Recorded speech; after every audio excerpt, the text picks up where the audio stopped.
वर्षाचा 51 सुवर्ण महोत्सवी कार्यक्रम होता. इंट्रिगोचे नवे समावेश ठाकूर सर होते आणि आज 51व्या कार्यक्रमाला आपल्याला लाभले रत्नागिरी जिल्ह्यातील मालवण गावातील अतिशय कष्टातून प्रतिकूल परिस्थितीतून बघालेले आणि उपजत कलाकार त्यांना म्हणते त्यांचं रांगोळीमध्ये आज प्रचंड नाव झालेलं आहे. ते त्यांनी कष्टाने स्वकर्तृत्वाने मिळवलेलं आहे आणि आज राज्य पातळीवर राष्ट्रीय पातळीवर अनेक बक्षिसे मिळवलेली आहेत. त्याचबरोबर जागतिक पातळीवर विक्रम प्रस्थापित केलेले असे श्री राहुल कळमटे यांना मी स्टेजवर बोलवतो. आज आपण त्यांचं जीवन प्रवास समजून घेणार. सगळ्यांनी एकदा त्यांच्यासाठी जोरदार टाळ्या वाजवूया. राहुल कळमटे.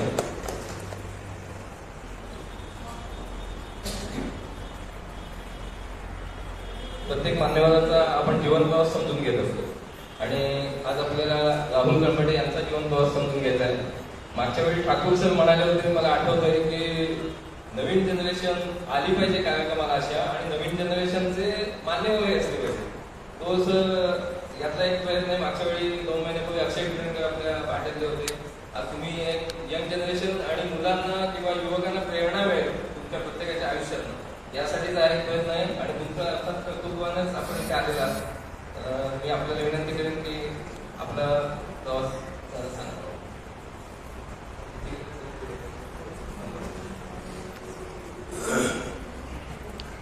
नमस्कार.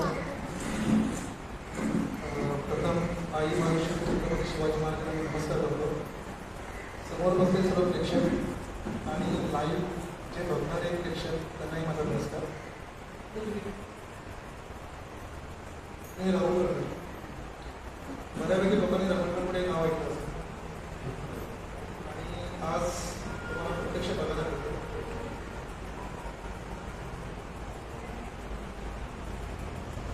मी अतिशय मोठ्या गावातील मालवण या गावातील रहिवासी आहे आणि अतिशय छोट्या कुटुंबातील मुलगा आहे. याला नेहमी स्वाभिमानी जगण्याचा आणि स्वाभिमानाने जगण्याची खूप इच्छा. पण जो माणूस स्वाभिमानी जगण्याचा प्रयत्न करतो त्याच्या आयुष्यात अडीअडचणी अशा येतात ना भयानक, म्हणजे काही पण करून त्याला झुकावं लागतं. काही पण करून. आणि मुलांच्या देशात ही अवस्था येणे म्हणजे खूप कठीण असतं, कारण त्यांचं मनोबल वाढवणारे व्यक्ती कोणी नसतात किंवा त्यांच्यावर मोटिवेशन कोणी नसतं. माझ्यासमोर पण तीच परिस्थिती होती.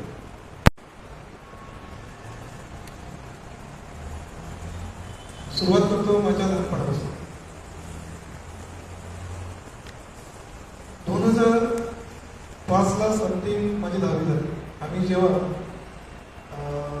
गावी आलो शिक्षणाचा खर्च वडिलांना परवडत म्हणून गावी आलो. 3 भावंड आलो. मी 2 नंबर, माझा मोठा भाऊ आहे आणि माझी बहीण असणार. 6वीपर्यंत वडील जॉब करत होते आणि 6वी नंतर वडिलांचा जो जॉब सुटला तर पूर्ण जबाबदारी माझ्या आईवर होती. आणि कमवाय कसं आहे हे आम्हाला काहीच नाही.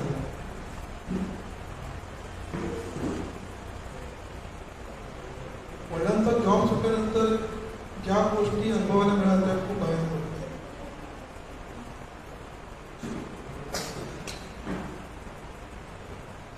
घर आमचं पूर्णपणे मातीचं होतं.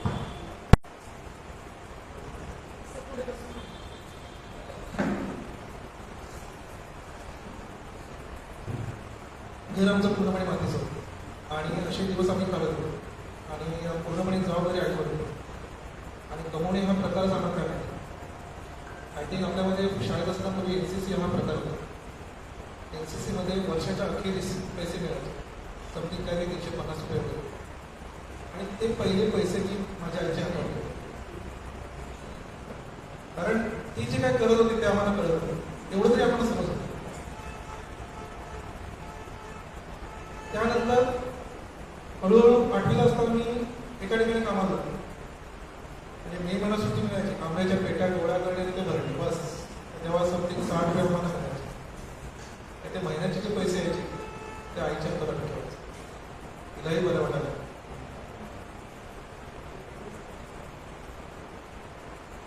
घरामध्ये परिस्थिती खूप बेताची होती. म्हणजे एक टायमाचं जेवण मिळताना नाते सगळे नातेमंडळी ओके पण शेवटी कसं असतं, शेवटी आपलं ते आपलं असतं. आणि हळूहळू बऱ्याच अशा काही गोष्टी मी बघत असायचो की ज्याच्यावरून मला खूप काही गोष्टी कळायच्या. माझ्यात एक प्लस पॉईंट म्हणजे मला कोणाचं दुःख पचवण्याची क्षमता नाही. एखादा तो कोणी उदास असेल, कोणी रडत असेल तर अक्षरशः डोळ्यात पाडतो. आणि ह्याच गोष्टीने मला कळलं. नेहमी घरात सर्वांना सहकार्य करत असायचो. कधी कोणी म्हणालं तरी नाही म्हणायचं. आपल्याकडे जसं असेल तशा तुम्ही मदत करायची. एकदा शाळेची ट्रिप एकदा आहे ती मी 4थीत होतो.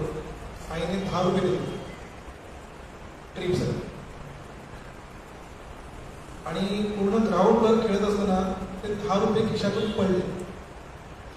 संध्याकाळी सर्वजण शाळामध्ये घरी रिटर्न जाण्या वेळेस सर्वजण खाण्यासाठी बाहेर गेले होते. एक बर्फाचा गोळा खाण्यासाठी काही मुलं तिथे जमली होती आणि ते खात होते. मी माझ्या खिशामध्ये हात टाकला, माझ्या खिशामध्ये पैसे नाही, हाफ पॅन्ट आणि ते शर्ट. मी मात्र एका कोपऱ्यात उभा राहून त्या सर्व मुलाच्या तोंडाकडे बघत होतो की मला हा गोळा नाही. पुन्हा इथे मी खेळत होतो त्या ग्राउंडवरती पुन्हा मी शोधायला गेलो माझे पैसे कुठे सापडत आहेत. तर कुठेच सापडले. पुन्हा येऊन त्या मुलाकडे बघत होतो. देवाच्या मुलाने कोणाच्या मनात काय आलं मला माहिती नाही. कुणीतरी येऊन मला 2 रुपयाचं नाणं दिलं. आणि ते 2 रुपयाचं नाणं आहे की मी तेव्हा मी समथिंग 9 वर्षात असेल, 10 वर्षात. 2 रुपयाचं नाणं दिलं तेव्हा मी तो गोळा लागला. आणि तो क्षण मला अजूनही आठवतो.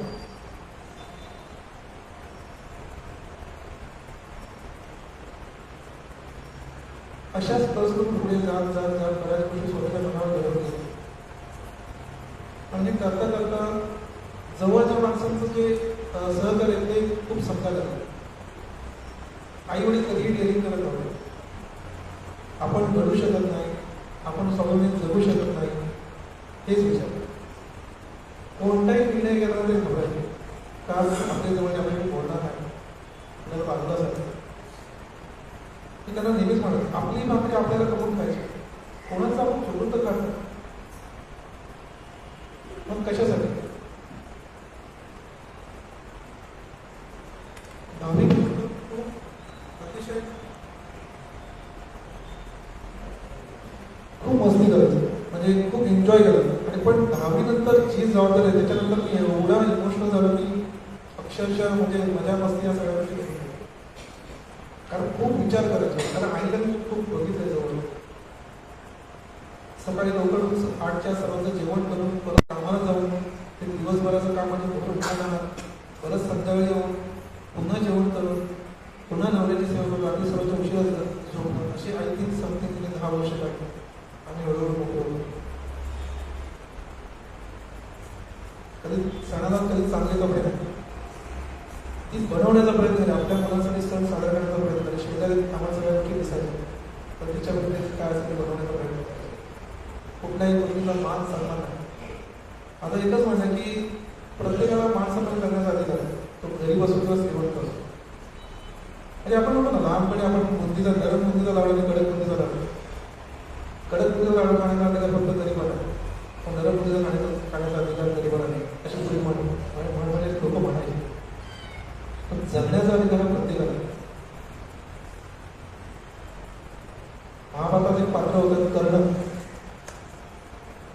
कोणती पुत्र होतं, पण त्याचं लालन पोषण हे एका गरीबामध्ये झालं. पण लोकांना काही माहिती नव्हतं. पण तेव्हा त्याला असं लागतं की आपला अधिकार नाही, तो आपण लढू शकत नाही, आपण धनुष्यबाण उचलू शकत नाही. तर तो नेहमीच म्हणायचा मी का नाही करू शकत, माझाही अधिकार आहे. हे कोणी ठरवलं? अशाच गोष्टी बघून मी स्वतःला मोटिवेट करत होतो. पण जेव्हा मी स्वाभिमानाचा निर्णय घेण्याचा प्रयत्न केला तेव्हा अक्षरशः कोणाची साथ नाही. अक्षरशः एखाद्याला बाजूला साधलं तर पूर्णपणे म्हणजे इव्हन लास्ट मोमेंटला कधी कधी अशी वेळ आली तर 3 वर्ष माझ्याशी माझ्या आई वडील माझ्याशी बोलत होते.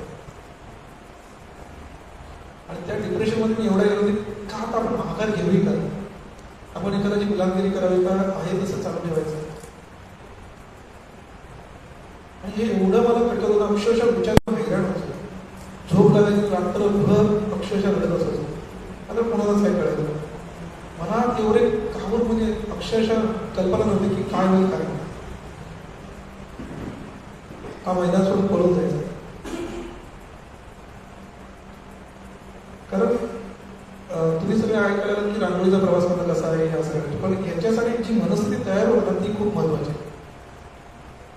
कसं एखाद्याला तुमच्या घरामध्ये एखादा व्यक्ती आहे जो खूप टॅलेंटेड आहे, त्याला पाठबळ मिळणं खूप गरजेचं आहे, मानसिक पाठबळ मिळणं खूप गरजेचं आहे. जर मानसिक पाठबळ जर नाही मिळालं तर ती व्यक्ती ती जी कोण व्यक्ती असेल जी एकदम वाईट मार्गाला तरी जाते किंवा डिप्रेशनमध्ये तरी जाते.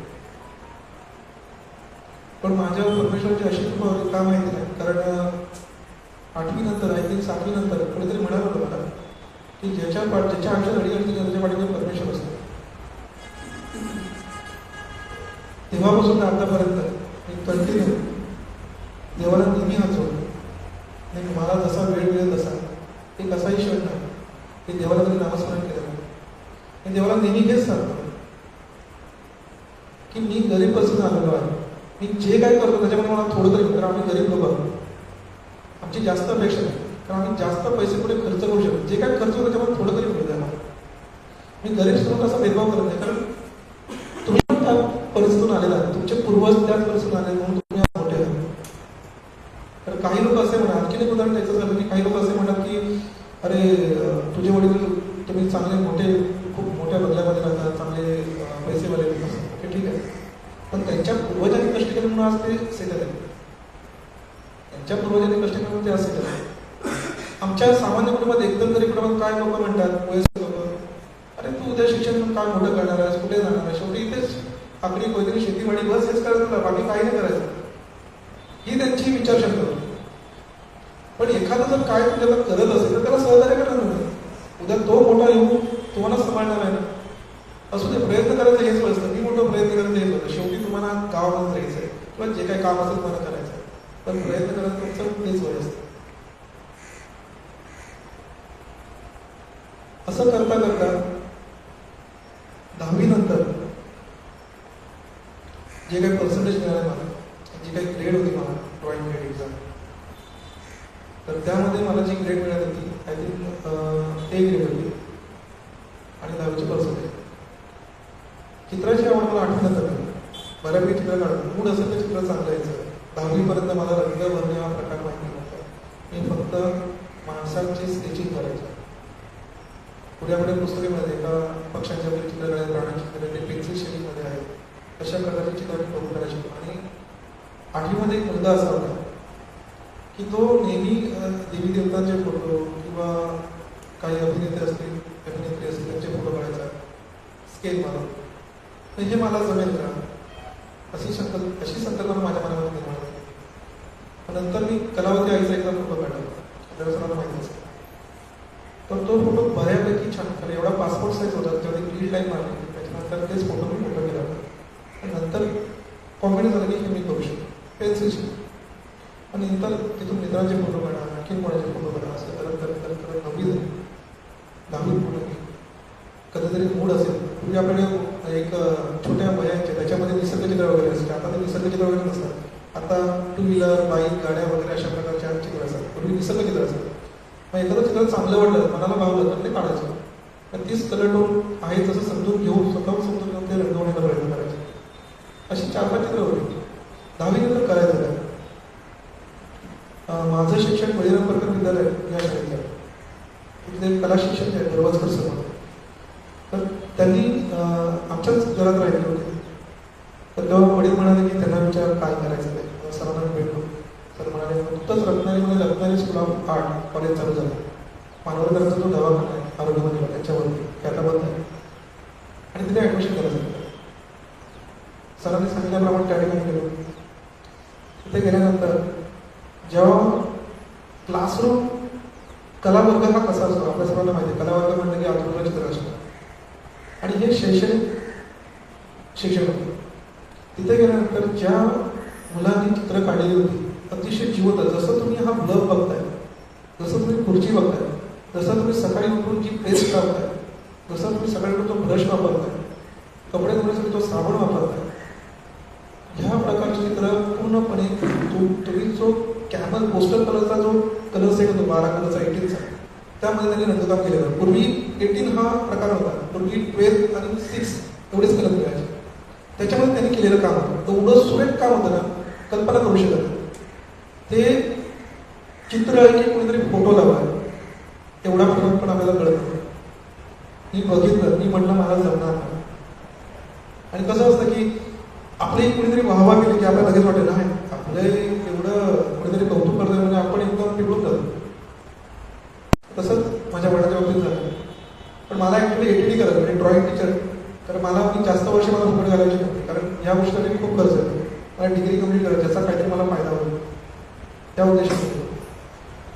पण त्याचा काहीच उपयोग झाला नाही. वडील म्हणाल्याप्रमाणे तिथे ऍडमिशन घेतलं. फक्त 1 वर्षाचा बेसिक कोर्स मी केला. पैसे माझे पूर्णपणे फुकट गेले. त्याचा उपयोग मला असं म्हटलं तर मला काहीच झालं. अतिशय म्हणजे अर्ध्यात मला कॉलेज सोडायची वेळ. कारण कलर आपण एक बॉक्स आपण कमीत कमी 1 वर्षभर किंवा 6 महिने वापरतो. आम्हाला कमीत कमी आठवडा पुरायला. नेहमी कोणाकडे तरी पैसे मागायचे कंटाळलो अक्षर. म्हणजे आई नेहमी इकडे जा तिकडे जा कोणाकडे तरी पैसे नंतर महिन्यालाच आम्हाला घरामध्ये I think 1500 फक्त मिळायचे. आई काम करायचे 1000, बाकी काहीच नाही. नेहमी उधारी करणं उधारी घसरण आलं की अक्षरशः उधारी आमची एवढी असायची. तर काहीतरी बनवायचं मुलांचं. त्यानंतर इथून जो कसं तरी मी शिक्षण पूर्ण केलं. 2nd क्लासने पास झालो. ड्रॉइंगमध्ये पण सुधारणा झाली. कारण तिथे शिक्षण म्हणून तू 2 महिने तरी बस, नंतर तू बघ तुला कसं जमतं. पण तिथे 2 महिने बसल्यानंतर त्या मुलांना मी प्रतिस्पर्धा करायचो. त्या सर्व मुलांमध्ये मी फक्त ड्रॉइंगमध्ये टॉप असते. हे मला जमू शकतं. तिथून ते वर्ष कसं तरी पूर्ण केलं. नंतर खर्च समथिंग 30,000 रुपये झाला. 30,000 म्हणजे खूपच. 2,000 म्हणजे आमच्यासाठी खूपच होते. कसं तरी वर्ष पूर्ण केलं. आणि तिथून जो माझा प्रवास चालू झाला तो खरा प्रवास झाला. 2000 समथिंग 6ची गोष्ट. आई म्हणाले आता शिक्षण खूप झालं, बस फक्त आता मोलमजुरी करायची, घर सांभाळायचं. हे आईचं वाक्य आहे. तशी परिस्थिती पण तशीच की शक्यच नव्हतं. कारण मुलगा एक ठराविक एजमध्ये आला की सर्वांना वाटतं की त्यानं कमवणं हे भाग आहे. पूर्वीचे विचार, आताचे विचार. त्यानं कमवणंच पाहिजे, बाकी काही नाही, बस. आणि ते दडपण काय असं तरी चांगलं अनुभव. क्लासमध्ये नंबरमध्ये असतं 3रा 4था 1ला 2रा समथिंग. आणि 10वी झाल्यानंतर ते डिग्री पूर्ण केली तर त्या डिप्लोमाचा मला काहीच उपयोग झाला नाही. आता बस होत झालं. कुठेतरी आपल्याला सेटिंग टाकण्याचा जॉब मिळत होतं तसं काहीच नाही. आई म्हणाल्यामुळे मी पूर्णपणे कॉलेज सोडलं. पण मग माझा विषय राहत होता काहीतरी आपल्याला केलं पाहिजे. संदर्भात माझ्यामध्ये खूप होतं.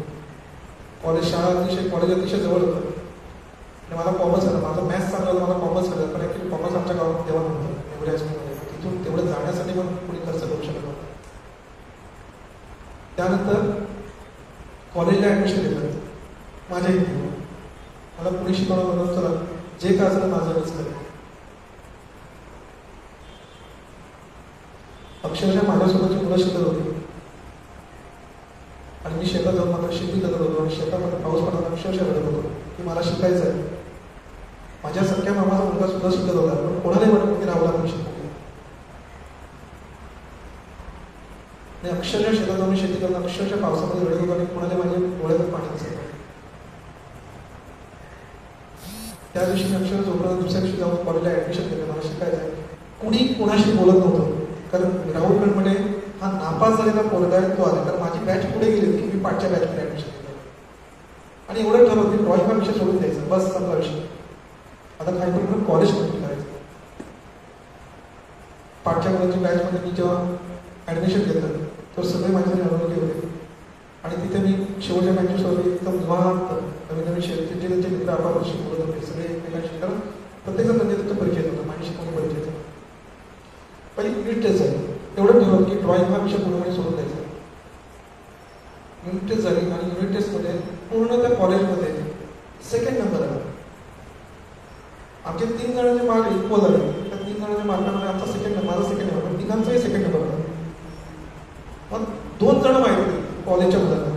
तिसरा कोण, राहुल कर्मटे, हा कोण, पण चर्चा झाली.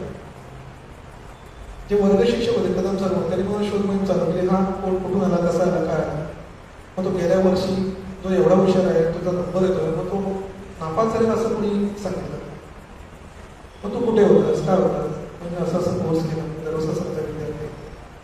मग त्यांनी चित्र पाहिलं. चित्र पाहिल्यानंतर ते सर्वजण एवढे अचंबित झाले की ना, तुला तू कॉलेजमध्ये काहीच करू नकोस, तू पुढच्या शिक्षणाला परत पुढे जा, आम्ही तुला शिकवतो. पण हे सर्व ठीक आहे, पण त्याच्यासाठी येणारा खर्च कोण करणार, आणि हे मला माहिती नाही. शेवटी मग कसं तरी 2 वर्ष कॉलेज कम्प्लीट केलं. कसं तरी 2 वर्ष कॉलेज पूर्णपणे कम्प्लीट केलं. थोडा परिचय झाला, लोकांची ओळख झाली, पुन्हा नंबर माझा पाठिंबा.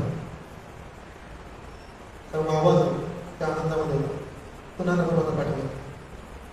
12वीच्या लास्ट मोमेंटला सर्वजण म्हणाले की राहुलला आपण शिकवायचं, पण तशी परिस्थिती होती. पण नंतर जेव्हा मी कॉलेज पूर्ण झाल्यानंतर तशी परिस्थिती मात्र पडली. माझे सर मला मदत करत होते दररोज. कसं ते कुरुवाडी सर आहेत, कदम सर आहेत, सर्वजण मला मदत करत होते. शेवटी मोठा प्रश्न जो आर्थिक मी कोल्हापूरच्या कलानिकेतच्या कॉलेजमध्ये ॲडमिशन केलं. सांगलीमध्ये ॲडमिशन केलं, कला विश्वविद्यालय महाविद्यालयामध्ये 5 ठिकाणी माझं ॲडमिशन झालं. पण मला कलानिकेतन कोल्हापूरची या ठिकाणी ॲडमिशन घ्यायचं आहे. घरातले म्हणाले मी तुला शिकवणार नाही, आम्ही तुला शिकवू शकतो. तशी परिस्थिती मी कोणासाठी वाटत. अक्षरशः जवळच्या मामाला सांगितलं कशाला शिकवायचं, म्हणजे काय वगैरे. मी म्हणा तेच म्हणाल की प्रयत्न करायचा हेच पाहिजे, दुसरं काय. नंतर शेवटी गावामध्ये येऊन कामच करायला लागलं. आणि कोल्हापूरला जेव्हा गेलो तेव्हा अक्षरशः एका सरांची भेट घेऊन दिली. ते मदत करत होते. दररोज मी ॲक्च्युली 10 किलोमीटर 12 किलोमीटर एकटाच फिरायचो, काही कल्पना होती. आणि माझा एक मित्र होता रमेश नंदेर म्हणून, तो मला सहकार्य केला. कारण तो एका ठिकाणी टीचर म्हणून टीचर म्हणून होता. आणि अंतर खूप लांब होता, 30 किलोमीटर जवळपास. दररोज त्याच्याकडे जाऊन करायचं. काही पण करून ॲडमिशन झालं पाहिजे एवढा टार्गेट होता, पर्सेंटेज होते. आणि कलानिकेतनला खूप टॉपच्या लिस्ट लागतात. त्या मेरिट लिस्टमध्ये 3 मेरिट लिस्ट लागतात. त्या पहिल्या मेरिट लिस्टमध्ये माझा रत्नागिरीतला मी काहीतरी 2 जण होते. त्याच्यातला माझा एक त्याचा 14 नंबर बसला पहिल्या मेरिट लिस्टमध्ये. आणि दुसरी जी व्यक्ती होती तिचा 25वा बसला. आणि तिच्यासोबत पालक होते त्याची, आणि माझ्यासोबत जबाबदार व्यक्तीच कोण. कारण आधीच म्हणाले आम्ही तुला शिकवू शकत नाही, आम्ही सर बाकीच्या गोष्टी. पण माझं कर्तव्य जे काय होतं मी सर्वांना सांगून गेलो होतो, मी काय असेल तर काय. कारण 10वी नंतर टोटली निर्णय मी माझ्यानीच घेतले. चुकले तरी आपलेच आहे, चांगले झाले तरी सर्वांचीच आहे. ॲडमिशन घेतलं. फी खूप कमी होती कास्टनुसार, त्यांनी ते पॅम्पलेटवरती दिलेलं होतं. आणि हे होता ॲडमिशन ज्या दिवशी मी केलं त्यांनी एक चिठ्ठी दिली. त्या चिठ्ठी दिल्यानंतर त्याने मग माणसाला जाऊन भेटायला सांगितलं. मी एकटाच होतो, त्या माणसाला जाऊन भेटलो. त्याने जे माझ्याकडे पैसे मागितले ते मी खाण्या पिण्यासाठी घेऊन गेलो होतो. आणि त्याच्यापेक्षाही जास्त त्याने पैसे मागितले. आता करायचं काय. ज्या सरांना जबाबदारी दिली होती ते पण अक्षरशः कंटाळले होते. आणि जस्ट असे पाठवले त्यांनी. त्यांच्याशी बोलता बोलता ते एका व्यक्तीशी बोलत होते की अरे बाबा या मुलाचं काय कंटाळले. नंतर मला तसाच विचार आला की ज्यांच्यासाठी मी आपला आहे ते जर आपल्याला सहकार्य करत नसतील तर आपण दुसऱ्या रोजं कशाला करायचं. या विचाराने मी सरांना बोलतो सर तुम्हाला जर त्रास होतो तुम्ही माझ्यासाठी जेवढे केलं त्याच्यासाठी माझ्यासाठी खूप आहे, आणि खूप खूप धन्यवाद वाटलं तुम्ही माझ्यासाठी एवढे केलं. तुम्ही तुमचं काम करा, मला व्यवस्थित करायचं नाही. मी फक्त याचना करतो तुमच्याकडे. त्यानंतर तिथून ज्यावेळेस पैसे देण्याची वेळ आली की पैसे दिले सुद्धा, घाबरून पैसे दिले सुद्धा. आता करायचं काय, थोडे पैसे पण नाही पडत होते. नंतर मित्राला म्हणालं मी ॲडमिशन कॅन्सल करू. मित्राला मी म्हणालो मी ॲडमिशन कॅन्सल करू. त्यांच्याशी माझं भेटत नाही. त्या गडबडीत मी ॲडमिशन कॅन्सल केलं. हे मित्रालाही सांगितलं. मित्र म्हणाला तू थांब 5 मिनिटं मी येतो तुझ्यासाठी. तो आला. थोडेफार शाब्दिक गोष्टी झाल्या त्या सरांबरोबर. त्यांना प्रश्न विचारला की फी एवढी कमी होती कास्टनुसार आणि जे आहे प्रोटोकॉल तुम्ही एवढं सांगितलं तर तुम्ही एक्स्ट्रा फी कसं घेतलं. आणि ज्या ठिकाणी माझं ॲडमिशन आणखी 5 ठिकाणी माझं ॲडमिशन झालं होतं, पण सर्वांची डेट जी होती ती एका दिवशी होती. म्हणून मी कलानिकेतनला ॲडमिशन झाल्यामुळे कलानिकेतन मी सिलेक्ट केलं. बाकी तर 4 ठिकाणचं ॲडमिशन मी कॅन्सल केलं. कॅन्सल केल्यामुळे बाकीच्या जागा भरल्या गेल्या. कलानिकांना जेव्हा ह्या गोष्टी घडल्यानंतर मित्रांनी प्रश्न विचारला की तो मुलगा एका गरीबपासून आलेला आहे, तुम्हाला माहिती आहे. त्या सरांनी उत्तर दिलं, तो गरीब आहे तो आम्हाला सांगायचा. तर मी म्हणालो, गरीबाचं असं कुठं सर्टिफिकेट असतं असेल तर सांगा, आम्ही आणून देतो. आणि तो माझा शेवटचा प्रयत्न. अक्षरशः मी इतका रडलोय ना, म्हणजे शिकायचंच ना, खूप झालं शिक्षण. जशा मी माझ्या रांगोळीबद्दल आता तशाच माझी ड्रॉइंग होती. माझ्यामध्ये प्लस पॉईंट जो होता ना, हुबेहूब चित्र काढायचा. आणि कोल्हापूर हा प्लॅटफॉर्म खूप उत्तम आहे, तर तिथे अतिशय उत्तम कलाकार घडले. कलानिकेतनमध्ये खूप मोठे दिग्गज कलाकार जे भारताच्या मोठ्या मोठ्या लेवलला आहेत, जगात जागतिक मोठ्या मोठ्या लेवलला आहेत. तिथे मला शिकायचं आहे. आणि वादविवाद घडल्यामुळे तिथे एक आपण म्हणून की मी त्या दुसऱ्या व्यक्तीला पण जो रत्नागिरी होता त्याला मी म्हणालो, तुझ्याकडे फी घेतली, दोन्ही आम्ही एकाच क्लासला करतो. ते म्हणाले, माझ्याकडून जेवढी फी ठरली होती तेवढीच फी घेतली. मग माझ्याकडे काय असतं, तर त्यांच्यासोबत जबाबदार पालक होते, माझ्यासोबत जबाबदार पोलीस. आणि मी एकदम साधा वळण, काय नेहमी लोक आपल्याशी चांगली सोडणार ह्या उद्देशाने गेलो होते. पण जग फार वेगळं.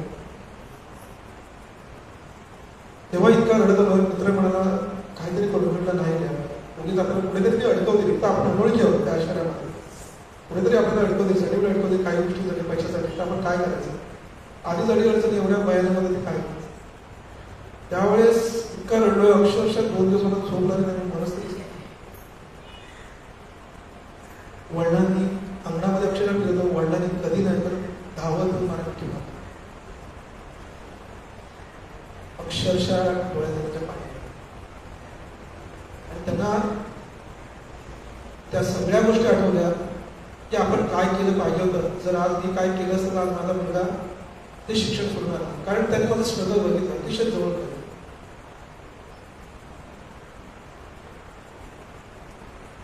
आणि तो माझा शेवट, म्हणजे याहीपेक्षा भयानक केलं. म्हणजे अक्षरशः चिऱ्यावरती जाऊन कामं केलेली आहेत. संध्याकाळी सकाळी 8ला उठून, म्हणजे फक्त शिक्षण आणि पैसे गोळा करायचे. सकाळी 8:30लाच जायचो आणि संध्याकाळी 5:30 सुद्धा चिऱ्याच्या कामावर भर उन्हामध्ये. तो 5:30 सोडायला परत 6 वाजता दुसऱ्या ठिकाणी जायचो कामाला, आंब्याच्या पेट्या गोळा करायला. ते पहाटे 4 वाजता यायचो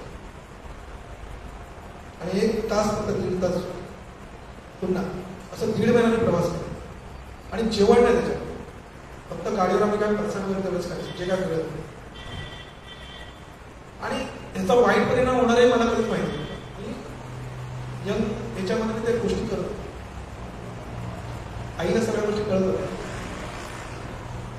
मी वडिलांना नेहमीच सांगत होतो, झालं केलं विसरून जा, पुन्हा प्रयत्न झाला, तुमची मुलं मोठी झाली. पण काहीच फरक नाही.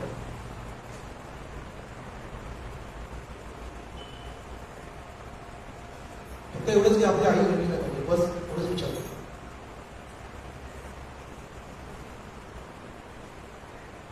इथून त्या गोष्टीचं मी काम केलं. त्याच्यानंतर मला 1 वर्षाकडे जाणवलं माझ्या पोटामध्ये भयानक दुखायचं. भयानक म्हणजे साप चावल्यानंतर किंवा बिंचू चावल्यानंतर वेदना व्हायच्या ना, अशा प्रकारे एकदम भयानक. खूप डॉक्टर केले आणि त्या सिच्युएशनमध्ये मला घराने पण कुणी बघत नाही. एकटा म्हणजे एकटा, पूर्णपणे एकटा. काही केला फरक पडत नव्हता. कारण जेव्हा डॉक्टर म्हणाले की तुझ्या पोटाच्या आतड्या ह्या मेल्यात म्हणजे ऍक्च्युली भूक वेळेवर जेवण न घेतलं, वेळेवर जेवण न गेलं आणि जीव तोडून काम केलं. भयानक वेदना, भयानक म्हणजे खूप. त्या ह्याच्यामध्ये 3 वर्ष माझी तशीच त्या वेदना. खूप डॉक्टर केले, इव्हन सरदेसाई, प्रभुदेसाई यांच्याकडे होता, पण कोणाला काय उपचारच नव्हता.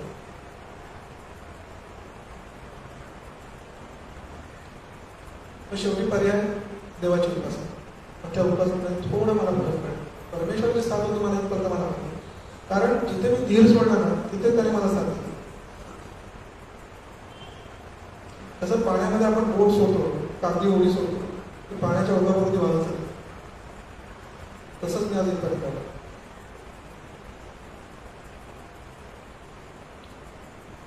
त्यानंतर जे काही त्या कामाचे पैसे मिळाले त्या पैशातूनच मी किती गेलो, जे काय असं ऍडमिशन सोडून जेव्हा आलो तेव्हा वडील म्हणाले, वडील इतके रडले, अक्षरशः तो क्षण मला अजून आठवतो. आणि तेव्हाच त्यांना ती गोष्ट तेव्हा कळली, खूप कळली, कारण आईने सांगितलं.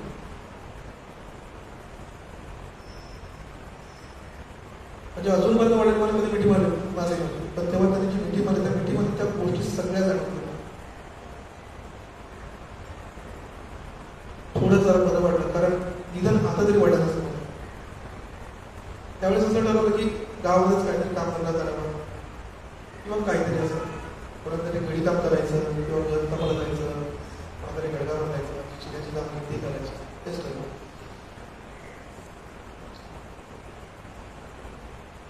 आणि त्या क्षणी तरी पण विचार की काय करावं. मग सर्व काही सोडून दिलं. एक सर्व त्यांच्यासमोर राहणार ते आले, मला म्हणाले, राहुल, चिऱ्याचं काम करणं किंवा घरी काम करणं हे तुझं काम, कारण त्यांनी माझी कला बघितली. काहीतरी प्रयत्न. आम्ही पण लोकांच्या गाड्या बसून आज स्वतःची फोन व्हीलर घेतली आणि स्वतःची उदाहरण केली. काहीतरी प्रयत्न. मग रत्नागिरीमध्ये रत्नागिरी स्कूल ऑफ कॉलेज आहे. तो दिवस विचार करा काय फक्त आपली डिग्री मिळेल, बाकी नॉलेज वगैरे असं काही नाही. तिथे ऍडमिशन घेतलं, पण ती 2 वर्ष सुद्धा मला खूप त्रास झाला. तर खर्च शनिवार रविवार असंच कोणातरी कामाला 4 पैसे मिळाले बस. कधी कधी कॉलेजला मी 2-2, 3-3 दिवस रजा मारायचो, तर रजेमध्ये इतर ठिकाणी कामं करून 4 पैसे मिळायचे. आणि हे करता करता 2 वर्ष कसे तरी मी पूर्ण केलं. आणि जेव्हा मी पुन्हा रत्नागिरीमध्ये आलो तेव्हा प्रशांत राजेने रांगोळी ही गोष्ट आता इथून सुरुवात आहे रांगोळीची. 2 वर्ष कंप्लीट झाल्यानंतर 2 वर्ष पेपर कला शिक्षण पदविका पूर्णपणे मिळवतो आणि त्या पैशावर मी कला शिक्षण म्हणून कुठल्याही शाळेवर लागू शकतो. त्यानंतर त्याचमध्ये भरती पूर्णतः बंद झाली. कला शिक्षण क्रीडा शिक्षण पूर्णतः बंद केले. आता करायचं आता प्रायव्हेट स्कूल शिक्षण करायचं. मध्यंतरी औषधाने भरतं चालू 2010ची गोष्ट. नेहमी सर्वांना मदत करायची. काही विद्यार्थी ते नाही म्हणायचे, कोणाला कधी नाही म्हणायचं. आणि औषधाने भरता तो आपल्या ठराविक शाळा होत्या. त्या शाळेमध्ये शाळेच्या पूर्णपणे घ्यायला आणि स्वभाव असा की सर्वांना मदत करताना सर्वांना ते सांगायचं की बाबा ह्या शाळेमध्ये तू जा, त्या शाळेमध्ये तू जा, त्या शाळेमध्ये तू जा. हे करता करता प्रत्येक जण एका ठिकाणी जॉबला लागतो. फक्त माझंच काम होत नव्हतं, सगळ्यांचं काम होतं, फक्त माझंच काम होतं. एक पॉलिटिक्स होता, पण मला सांगायचं मी केलं असेल. गावात एक व्यक्ती म्हणजे दुसऱ्या गावात एक व्यक्ती त्यांना ते कळलं, कारण त्यांचा एक मुलगा होता विद्यार्थी, सॉरी त्यांचाच मुलगा होता, त्यांना मी सहकार्य केलं. पण काही लोक अशी आपल्याला मदत करतात की काही लोक हा माणूस माझ्या पुढे झुकला पाहिजे किंवा काही नाही जे का असेल.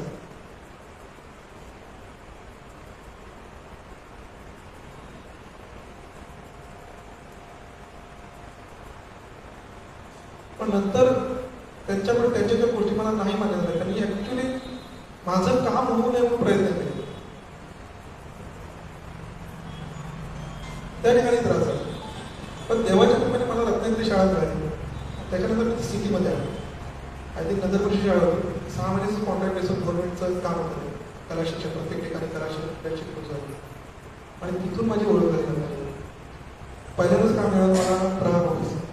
त्यामुळे प्रशांत राजने राजू भाकरे असे कलाकार होते. आता रांगोळीचा प्रवास सांगण्याचा उद्देश असा आहे की शिक्षण पूर्ण झाल्यानंतर 4 पैसे आपल्याला कसे मिळतील या उद्देशाने मी आजूबाजूला वावरायला लागतो. कधी किरकोळ डेकोरेशन करा किंवा आणखी काहीतरी काम करा, माझं प्लेटिंग करून द्या, पेंटिंग करून द्या, असं काम करा. पण 4 पैसे मिळतात. मग रांगोळी आमच्या शाळेमध्ये मुलगा काढायचा, सुशील विवेकानंद संस्कार करतो फक्त. प्रश्न असा की ही मला जमेल का?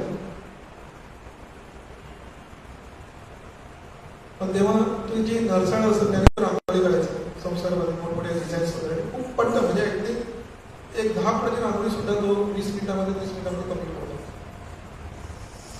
मनामध्ये शंका आली की मला जमेल का, म्हणून ते प्रयत्न करणार. सुरुवातीला ते 8-10 दिवस काही उदाहरणाही सुद्धा येतो. पण नंतर तो प्रवास होतो. बंद करा, सर्परेषा करा, असं काय जमाला. नंतर ते काम करून एक व्यक्तिचित्र अशा प्रकारच्या व्यक्तिचित्र रांगोळी असतात. कवी किशोर स्मारकामध्ये त्यावेळेस मी 12वीला असताना एक स्पर्धा भरवली. त्या स्पर्धेमध्ये राज्यस्तरीय स्पर्धा, जिल्हास्तरीय स्पर्धा होती. प्राईज समथिंग 2,500 आणि 1,000 रुपये. रत्नागिरी जिल्ह्यातले कलाकार आहेत. प्रशांत राजवडे, राजू बांगडे आणि विक्रांत मिस्त्री असे कलाकार आहेत. आणि त्या व्यक्तिगत रांगोळीसाठी वेगळे कलर देतात. संसार बांधण्यासाठी पिठाची रांगोळी, पावडर रांगोळी, पण मोठ्या रांगोळीसाठी लेग कलर वेगळे येतात, हे मला माहिती नाही. त्या स्पर्धेमध्ये मी पण भाग घेतला. आणि देखावा जो होता, मी सीन घेतला होता, देखा निसर्ग चित्र घेतला. निसर्ग चित्र मी पावडरने काढत, पावडर पण ते हाताने पडत असते, पावडर रांगोळी हाताने पडत.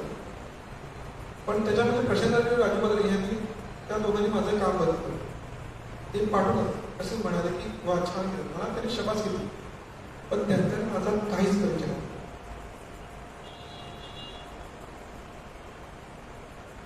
त्यावेळेस ही रांगोळी शिकण्याची इच्छा झाली.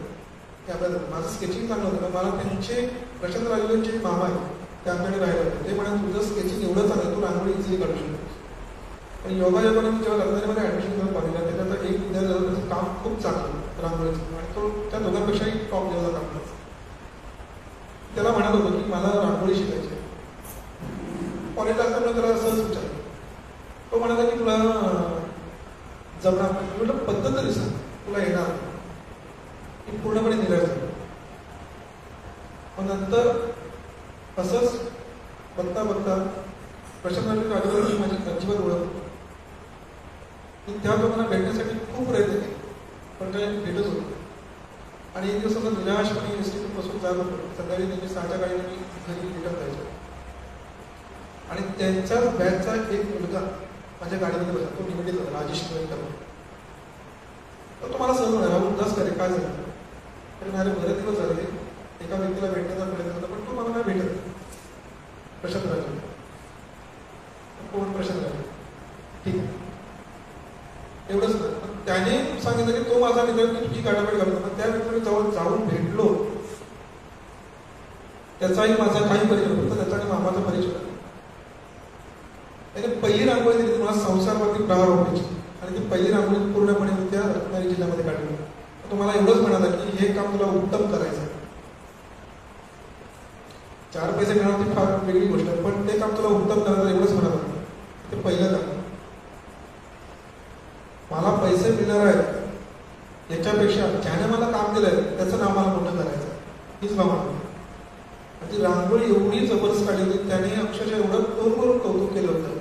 आणि इव्हन तीच रांगोळी पूर्ण पेपरमध्ये, पूर्णपणे पेपरवरती निडला अतिशय मोठ्या याच्यामध्ये छापून आली होती. ती रांगोळी अजूनही माझ्याजवळ आहे. संसारावर आनंद एवढा होता की त्या रांगोळीत आपल्याला 4 पैसे मिळाले, आणि आपल्या घरच्या थोड्या म्हणजे कोणत्या कलेतून आपल्याला 4 पैसे मिळते तेवढंच होतं. त्या रांगोळीत आपल्याला 4 पैसे. मग ते काम आणखी कामात दादा मला द्यायला लागलं, आणखी थोडेफार पैसे मिळतात. पण नंतर आकाश कन्या शाळा तुम्हाला सर्वांना माहितीच असेल, तर त्यामध्ये दरवर्षी एक्झिबिशन असतं. तर आता ते बंदच आहे. तर त्यावेळेस प्रशांत आणि राजू बांगडे हे 2 कलाकार एक्झिबिशन भरवायचे, आणि त्यांच्या ग्रुपमध्ये मला त्यांनी सामील करून. पण मला फक्त संसारमध्ये रांगोळी काढायची, त्याच्यामुळे संसारमध्ये एक कॉन्फिडन्स ठेवायची. पण ते जे रांगोळी काढायचे तर ते धाडस झालं की कशी काढायची किंवा काय. मी ते जे काढायचं तेच बघत बसायचं. कलर समजले मला, कोणते कलर वापरतात. 2 वर्ष संसारवरती काढले. नंतर मी दादांना रिक्वेस्ट केली की मला एक रांगोळी काढायची, मला रांगोळी काढायला द्यायला नाही. रांगोळी ठीक आहे. एक रांगोळी अशी काढली होती की एक मुलगा आहे, आपल्या भावाला, लहान मुलाला म्हणजे त्याच्या भावाला घेऊन अक्षरशः असं बसलेला आहे आणि चालतोय. त्याच्यामध्ये डोळ्यामध्ये पाणी झालं, भावना खूप भारी होतं. त्याला एक वाक्य दिलं होतं, भेटावया भाकरीला निघालेली भूक आहे, जन्मासाठी गरिबी आमची काय सुद्धा. आणि ते वाक्य त्याला एवढा खूप भावलं ना, ती रांगोळी एवढी पॉवरफुल झाली की बाकीच्या रांगोळीपेक्षा माझी रांगोळी खूप सोपं झाली. ती पहिलीच रांगोळी. आणि तेव्हा जो कॉन्फिडन्स झाला की हे मी करू शकतो, हा कॉन्फिडन्स मला तेव्हापासून. आणि ती रांगोळी पूर्णपणे एवढी महाराष्ट्रात व्हायरल झाली, अक्षरशः त्यांच्यावरचं माझं नाव एडिट करून दुसऱ्याचं नाव टाकलं गेलं. आणि आपल्या ते पत्रकार अभिजित नांदगावकर, त्याला गायक आहे, तर त्यांनी मला मेसेज केला की राहुल ही तुझी रांगोळी खूप महाराष्ट्रात बाहेर जाते, आणि त्या लोकांना मी सांगितलं की तुम्ही हा आमच्या रत्नागिरीचा कलाकार आहे, त्याचं नाव तुम्ही एडिट करून टाकू नका. मला आनंद एवढाच होता की माझं केलेले कन्सेप्ट क्रिएशन ते व्हायरल आहे. नाव कोणाचं जाऊ दे, मला काही हे वाटत, पण आपल्या माणसाला ते वाईट वाटत. पण मला आनंद होता की ती रांगोळी मी जे केलेलं काम ते लोकांना आवडतंय. पण नंतर ठरवलं की दरवर्षी नवरात्र उत्सव मार्गून इथे असतो आणि त्या मार्गून उत्सवामध्ये मी दरवर्षी संसारातील मोठमोठे कार्यक्रम करायचे. आणि यावेळेस मला काहीतरी वेगळं करूया. पण देवीचा फोटो काढला आणि देवी बसलेली होती. देवीचा डायरेक्ट मोबाईलचा फोटो काढायला डायरेक्ट स्केच केला. ते काम पहिल्यांदाच केलं, म्हणजे त्या मुलाची रांगोळी काढण्याच्या अगोदर. ते आता जर काम केलं लहान मुलांनी केलं ते काम, पण जेव्हा ते काम बघून बऱ्याच लोकांनी माझं खूप कौतुक केलं, खूप छान आवडलं. नंतर प्रदर्शनामध्ये भाग घेतला. नंतर आय थिंक उमेश कुलकर्णी धामणसेमध्ये रत्नेश्वर त्या ठिकाणी त्यांनी एक्झिबिशन भरवलं होतं. आणि त्यावेळेस प्रशांत राजवडे प्रशांत राजवडेने आम्ही दोघांनी ते काम केलं होतं. आणि दादा त्यावेळेस दादा होता म्हणून ते काम केलं, पण दादा नेमका आजारी पडला. आता करायचं ॲडव्हान्स वगैरे घेऊन झाले माननीय पंतप्रधान साहेब नरेंद्र मोदीजी, त्याच्यानंतर बाळासाहेब ठाकरे, त्याच्यानंतर सावरकर, त्याच्यानंतर आणखी डॉक्टर बाबासाहेब आंबेडकर, असे बरेच व्यक्तिचित्र त्या ठिकाणी आम्ही काढले. आणि ते पूर्ण जबाबदारी माझ्यावर पडली. आता करायचं काय, दादा नाही आहे त्याच्यामुळे जबाबदारी पूर्णपणे माझ्यावर पडली. मी म्हणाल सर काही होईल ते होईल, आपण प्रयत्न करायचा. आणि अतिशय सुंदर अशा रांगोळ्या, जिवंतपणा पाहिजे रांगोळी म्हणतात, त्यावेळेस मी तो अनुभवला आणि ते माझ्या हातून घडून गेलो. तो प्लॅटफॉर्म मला पण खूप गरजेचा होता. आणि तिथून प्रवास चालू झाला. 4 पैसे पुन्हा मिळाले, त्या वेगळ्या झाल्या. संसारातून मिळत होते ती वेगळी झाली, व्यक्तिगत म्हणून पण मिळायला लागले ती गोष्ट वेगळी. जेव्हा रांगोळ्या भरपूर व्हायरल व्हायला लागल्या तेव्हा शाळेतील शिक्षकांचे फोन यायला लागले, अरे राहुल तुम्ही रांगोळ्या कधी शिकायचं. म्हटलं मलाच माहिती, कारण पोटा पाण्यासाठी चालू केलेली कला होती आणि त्या कलेने आज मला इथे येऊन पोहोचवलं. लक्षात घ्या की मी कोणी एवढा मोठा विचारवंत नाही, पण मला आयुष्यात जे अनुभव ते मी मला सांगतो की तुम्ही तुमचा प्रवास चालू ठेवा. कोणी तुम्हाला आज अविनाशजीने मला इथे बोलवलं, त्यांनी कुठेतरी बघितलं ना आणि आज तुमच्यासमोर मांडलं. मी माझं काम करत आलो. नंतर मग हळूहळू मला कामं मिळायला लागली. बऱ्यापैकी मी ऑर्डर वर्कच करायचो. आय थिंक कवितके यांच्या मुलीच्या लग्नात पण रांगोळी काढली होती. अण्णा कवितके सुविधावर त्यांच्या मुलीच्या लग्नात पण रांगोळी काढली होती. त्याच्यानंतर बऱ्याच मोठ्या मंडळींच्या कार्यक्रमाला रांगोळी काढायला होतं. असं करता करता फक्त म्हणजे ऑर्डर वर्कच म्हणून कामच करायचं, कधी स्पर्धेत भाग घेतला नाही. नंतर मित्र म्हणाले की स्पर्धेमध्ये भाग घेतला, तुझं काम एवढं चांगलं. आणि स्पर्धेमध्ये जेव्हा मी भाग घ्यायला लागलो तर पहिली स्पर्धा जिल्हास्तरीय मागजन हायस्कूल होती आणि संगमेश्वर असायला. मागजनला मला कधी माहिती नव्हतं मागजन कुठे आहे. संगमेश्वरमध्ये सकाळी 8 ते संध्याकाळी 4 वाजता टाइम होता. आणि सगळे दिग्गज कलाकार होते, world record world artist, Vilas Rathe असे कलाकार. मी 10 वाजता निघालो, अर्ध्या तासात आपण पोहोचू संगमेश्वरला. ठीक आहे, ओके, आरामात रांगोळी घेऊन. पण संगमेश्वरला गेल्यानंतर मला कळलं की तिथे लोकांना मागचे पुढे तर तुम्ही यांच्यापेक्षा दुप्पट आहे. आणि पोचलो बरोबर 12:30 वाजता सकाळी. सामान तसंच पाठीमागे ठेवलं गाडीवरती आणि काही इमेजेस काढले होते, ते माइंडमध्ये होते, स्केचेस वगैरे काय तयार केलं. स्पर्धा 8 वाजता चालू झाली. तर तिथे 12:30 पोहोचल्यानंतर चला आता इथपर्यंत आलो, आतमध्ये जाऊन तरी म्हणजे कलाकार काय कोणते आहेत कसे आहेत. आणि तिथे गेल्यानंतर आतमध्ये कलाकार वगैरे बघितले, खूप छान कलाकार होते. चला म्हणजे याच्यामुळे आपण रांगोळी काढण्याचा प्रयत्न तरी केले. नंबर याची अपेक्षा पण प्रयत्न तरी केले. पण ठरवलं तिथेच त्यांच्या गावामध्ये फोटोशूट फोटो काढा, पासपोर्ट साईजची रांगोळी मला काढायची होती. पेपर अंतरला आणि 3 मिनिटामध्ये स्केच केलं. कधी कधी माझ्याकडे अशी गोष्ट आहे ना की आपल्याला वेळ आहे आणि आपल्याला जायचं आहे, पण आपण लवकर पोहोचत.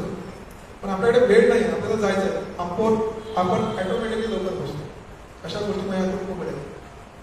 माझ्याकडे वेळ नव्हता, पण ते स्केच मी 3 मिनिटामध्ये कव्हर केलं.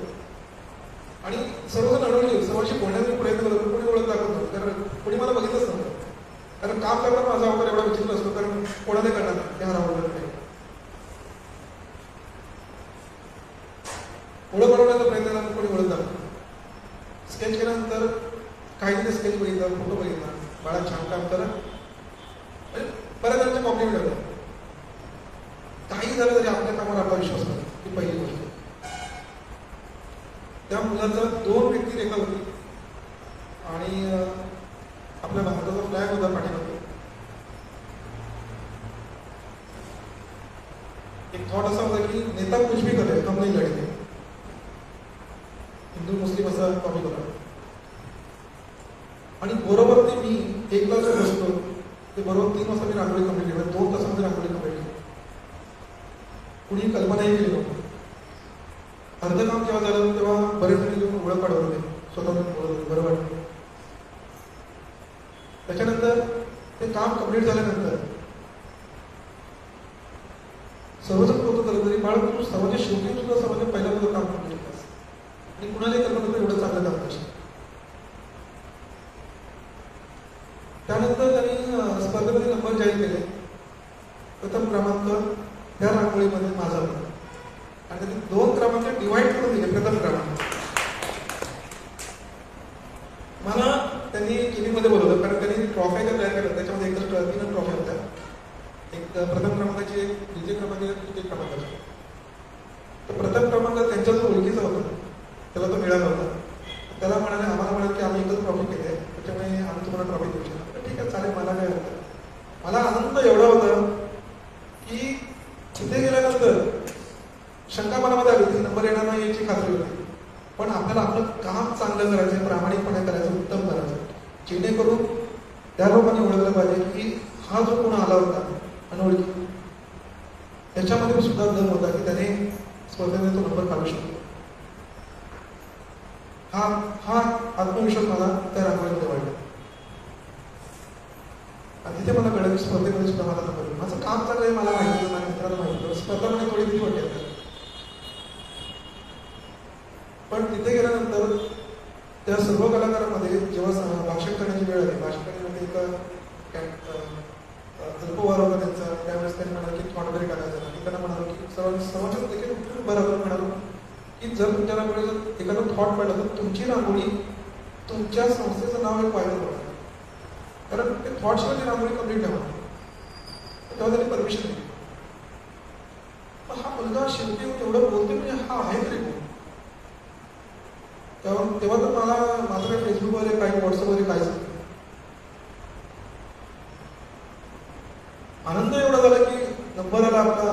आणि सगळ्यात महत्त्वाचा नंबर आला याच्यापेक्षा प्राईज मिळालं ही गोष्ट वेगळी. पण सर्वांच्या शेवटीमध्ये येऊन बाकीच्या कॉम्प्लिमेंट ज्या होत्या, सर्वांच्या शेवटी तू पहिला नंबर काढला, खूप चांगली गोष्ट आहे. तिथे एक आनंद मिळाला. नंतर राज्यस्तरीय स्पर्धा ज्या सांगलीला होता, हा अतिशय अविस्मरणीय क्षण आहे माझ्या आयुष्यात. मी ती रांगोळी पण बघितलं असाल, एक पोटलीवरती झोपलेला मुलगा त्या स्पर्धेसाठी जॉबला होतो. जॉब किती महत्वाचा आहे आपल्याला पण माहिती, तर रजा मिळणं खूप कठीण असतं. सांगलीला हा नेहमी राज्यस्तरीय स्पर्धा होता. 2 वर्ष मी ट्राय केलं, पण भीतीमुळे मी गेलो नाही. दोनदा मी कॅन्सल केला. तिसऱ्यांदा माझं नाव दिलं, पण तेव्हा त्यांनी सिलेक्शन कमिटीची नेमली होती ती खूप टफ होती. एवढी टफ होती की सिलेक्शनच झालं नाही. आणि माझं सर्वात बेस्ट ऑफ बेस्ट काम पाठवलं होतं, सर्वात टॉपचं काम ऑर्डर बनलं, तरी माझं सिलेक्शन झालं. आणि मला माहिती नव्हतं, कारण त्याने नियम काढले होते की ज्या कोणाचं सिलेक्शन होईल त्या जणांना स्पर्धेच्या 20 दिवस अगोदर मिळवण्यात येईल. आणि 10 दिवस झाले, मला फोन नाही आला सिलेक्शन झालं तुमचं किंवा मला काही सांगितलं गेलं. पण आता करायचं, स्वतः फोन केला, तुमचं सिलेक्शन झालंय ते नाही आहे. मी अपसेट झालो, म्हणजे एवढं चांगलं काम पाठवून सुद्धा माझं सिलेक्शन आहे. 5 दिवस वाढले. म्हणजे बऱ्याच ठिकाणी स्पर्धा होत्या, त्या ठिकाणी म्हणून फॉर्म भरले होते. पण ते म्हणजे तुमचं काम करत तुमचं आम्ही सिलेक्शन करा. कारण राहुल गणपती नावच नाही होतं स्पर्धेसाठी, राज्यस्तरीय स्पर्धेसाठी राहुल गणपती नावच नाही. रत्नागिरी मर्यादित होतं, रत्नागिरी बाहेर कोणाच नाही. पार्टिसिपेटच करून घेत होते मला. जेव्हा मनाची तयारी केली तेव्हा पार्टिसिपेटच करून घेतली. आणि शेवटचे 5 दिवस होते तेव्हा फोन केला, तुमचं नाव आहे, तुमचं नाव वेटिंग लिस्टवर, मी अशा सोडून सर्व स्पर्धकांनी ज्यांचं त्यांचं सिलेक्शन झालं त्या सर्व स्पर्धकांनी 20 दिवस अगोदर तयारी केली. 20 दिवस अगोदर तयारी म्हणजे जसं पिक्चरचं ऑडिशन होतं तसं त्यांनी आपल्या जी रांगोळी काढणार आहात त्या रांगोळीचं त्यांनी सिलेक्शन केलं तर ऑडिशन झालं. बरेच फोटोग्राफ म्हणजे 100 फोटोग्राफ म्हणजे ही रांगोळी नाही ती रांगोळी नाही काय करावं कसं करावं त्याचा पूर्णपणे अभ्यास केला होता. आणि मात्र माझे काहीच तरी तर सिलेक्शनच झालं. स्पर्धेच्या 1 दिवस अगोदर फोन आला की तुमचं सिलेक्शन झालं. एवढं अचंबित झालं की आता काय करावं म्हटलं नाही झालं. म्हणाले बघा तुम्ही येणार असेल तर सांगा ना आता आम्ही दुसरा ठेवतो कोण ठेवलं. लगेच थोडा वेळ विचार केला की काय करू.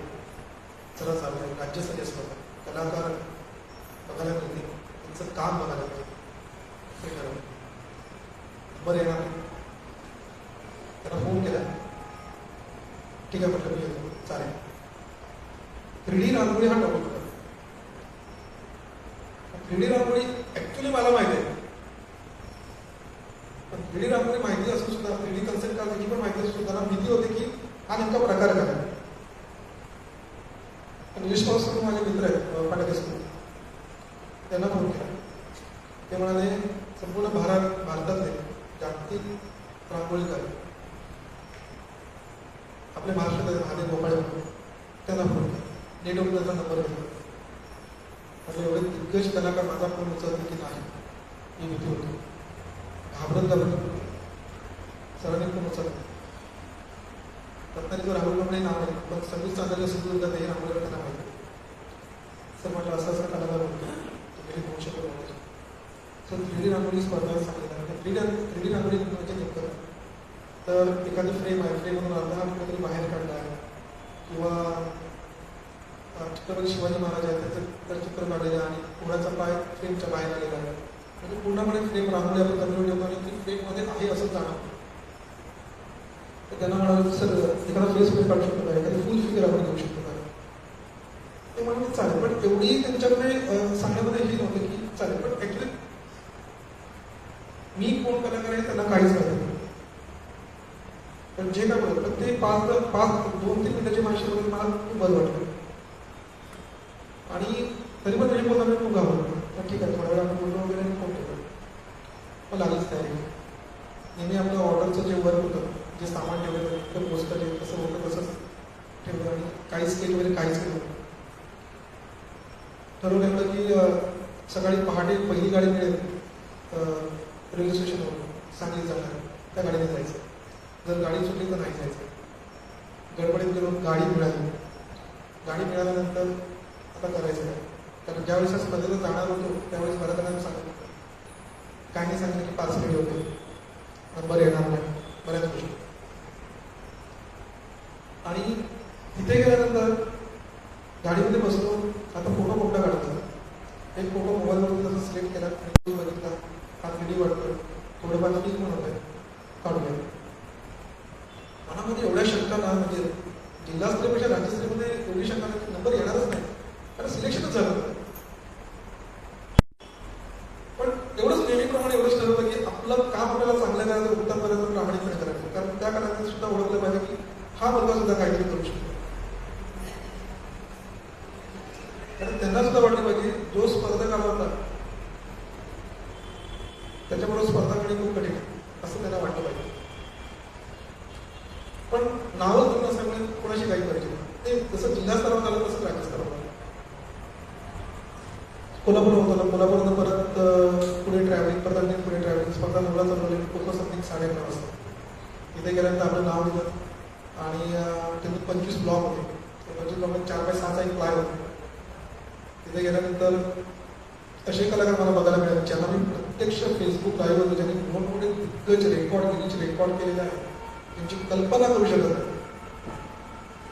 रांगोळीमध्ये जसं सचिन तेंडुलकर क्रिकेटमधला विश्वविजेता आहे तसंच रांगोळीमध्ये प्रमोद आरे म्हणून महाराष्ट्राचे प्रसिद्ध रांगोळीकार आहे. जसं क्रिकेटमधला सचिन तेंडुलकर तसं रांगोळीमध्ये प्रमोद आरे अशा दिग्गज व्यक्तींकडून माझी स्पर्धा होती. संपूर्ण भारतातले कलाकार आहेत आणि स्पर्धा अतिशय कठीण झाली कारण कलाकारांना मी पुन्हा तेच झालं. एवढ्या दिग्गज कलाकारांना पूर्ण किती ओळखलं. सर्वांनी स्केच आठवते, नील लाईन वगैरे माणूस स्क्वेअर आपण ज्या चौकणीच्या बुक असतात आपल्या गणिताच्या, तशा प्रकारे छोटे छोटे कॉलम तयार करून एकदम स्केच तयार करून पूर्ण डिटेल्स, म्हणजे डोळ्याचं बुलबुल सुद्धा एवढं बारीक काम त्यांनी केलं होतं. सुपर, म्हणजे दागिने सुद्धा अलंकार होते, एवढं जबरदस्त स्केच केलं होतं. आणि माझ्याकडे मला काहीच नव्हतं. तो मोबाईलवरती फोटो घेतला होता, त्याची प्रिंट मारली होती 4 पैशाची, एक चॉक घेतला आणि डायरेक्ट जाऊन स्केच केलं प्लायवर. सर्वांनी पेपर वगैरे स्लिप करून वगैरे त्यांनी काम चालू केलं. माझा स्केच करणारा हा कलाकार काही वेगळा नाही. एक दिग्गज कलाकाराने हे वक्तव्य केलं माझ्या पाठीवर. पण राहुल कर्मडे नावं समाधानी होतं. दुसऱ्या दिवशी मला जॉबला जायचं, सुट्टी मला मिळाली.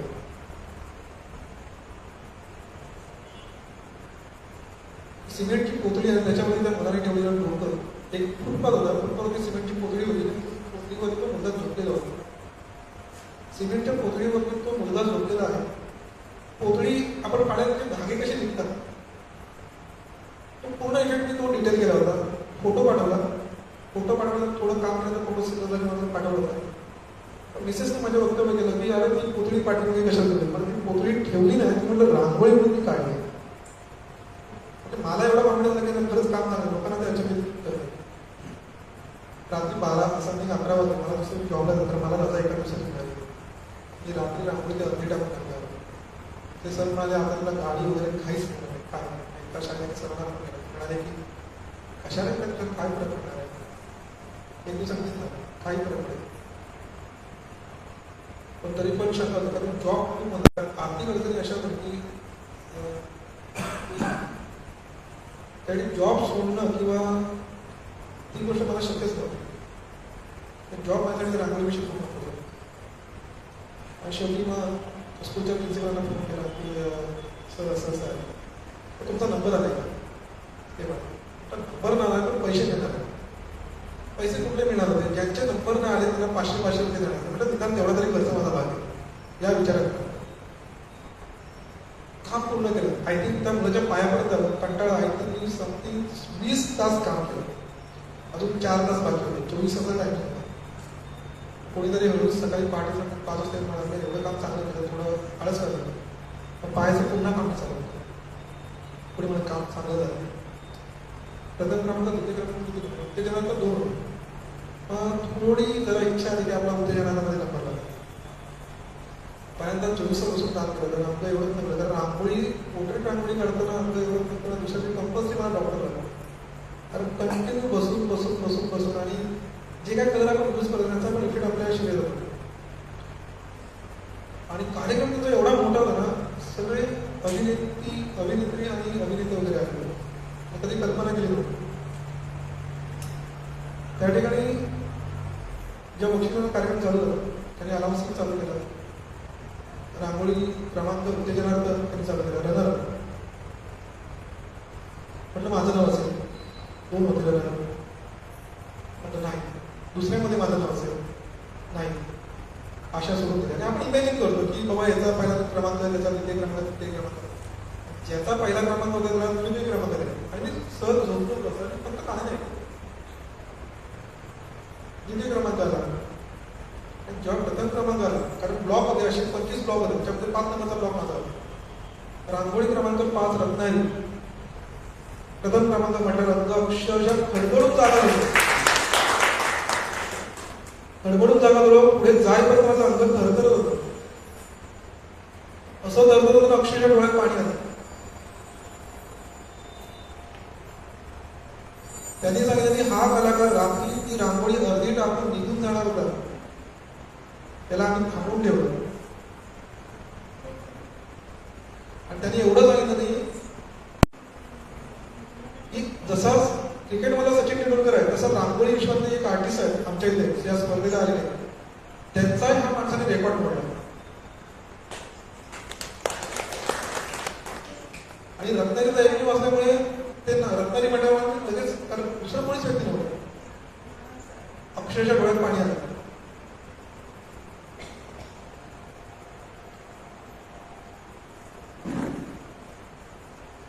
तिथून जो निघालो मी, काही लोकांचे रुसवे वगैरे झाले, म्हणजे हा पाठून येणारा कलाकार शिवाय त्याला काही ओळख वगैरे, त्याला पहिला नंबर आणि काम बघण्यासारखं होतं.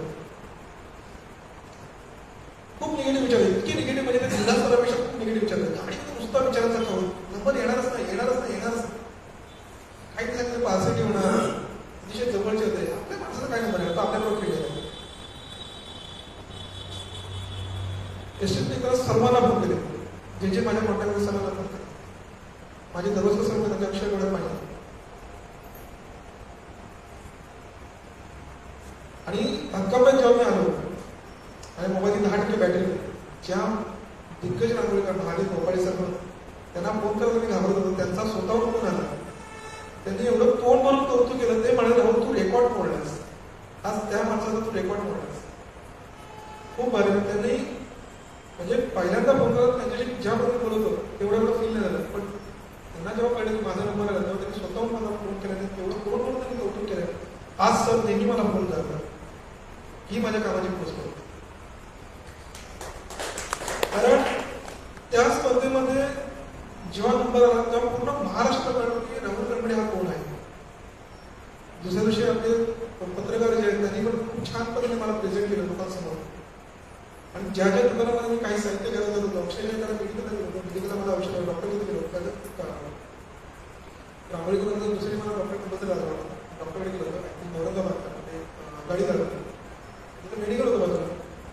तर चर्चा एका सरांचा मला फोन आला, फोनवरती आम्ही बोलतो. त्यावेळेस मेडिकल आणि रेडिओला त्यांनी काय केलं, तुम्ही रांगोळी काढली, तू म्हटलं मी रांगोळी काढली. त्याच्यामध्ये माझं नाव मेन्शन केलं होतं, कारण ती व्हायरल झाली ऑटोमॅटिक. मला खरं सांगू, मला त्या स्पर्धेमध्ये प्रथम क्रमांक मिळाला याचा आनंद नव्हता. ज्या विचारात मी गेलो, ज्या परिस्थितीत मी गेलो, त्या गोष्टीला मला आनंद खूप होता. अक्षरशः मला झोप लागत होती, एवढा आनंद होता. आपण करू शकतो. तर नेहमी आपण म्हणतो की मी नेहमी मुलांना सांगतो, कारण मी शाळेमध्ये त्या मुलांमध्ये आहे ना, म्हणजे एखादी सभा वगैरे बसली की शेवटच्या टोकाला जाऊन बसलो आणि समोर वेगवेगळ्या लोकांचे सरकार वगैरे होतात, मुलांचे सरकार होतात. त्याच्यात कधी आपलं नाव असू दे, आपल्याला पण असा सन्मान मिळू दे, असा नेहमी विचार करायचा. स्वप्न बघा,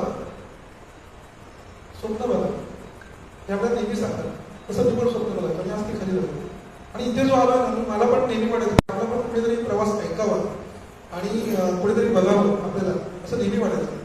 आज सरांनी मला संधी उपलब्ध करून दिली आणि हे पहिलाच प्लॅटफॉर्म आहे मला. स्वप्न खूप आहे, प्रत्येक स्वप्न माझं पूर्ण होतं. एक स्वतःचं घर, ते चालू आहे.